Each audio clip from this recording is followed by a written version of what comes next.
Partai Nasional Demokrat Kota Ambon secara resmi membuka penjaringan bakal calon kepala daerah dan wakil kepala daerah menuju pemilihan kepala daerah Kota Ambon 27 November 2024 mendatang.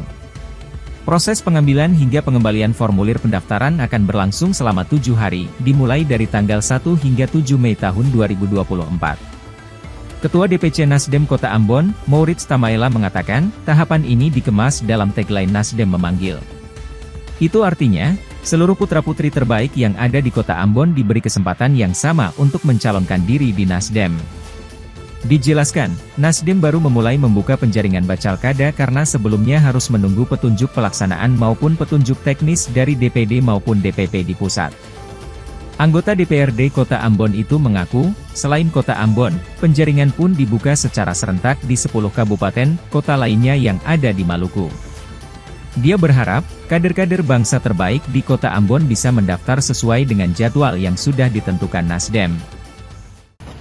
Kami DPD Nasdem, seperti apa yang telah disampaikan sebelumnya, rencana proses pendaftaran dan realnya proses pendaftaran bakal calon kepala daerah wali kota Ambon dan wakil wali kota Ambon resmi akan kami buka di besok hari tanggal 1.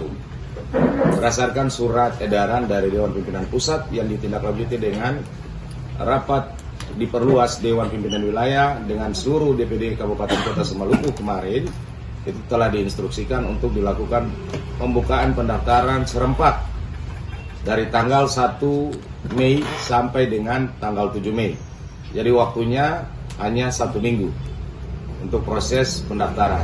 Proses pendaftaran dikemas dalam tagline Nasdem Memanggil, rekrutmen terbuka bagi putra-putri terbaik untuk bakal calon kepala daerah, wali kota Ambon dan wakil wali kota Ambon pada Pilkada 2024.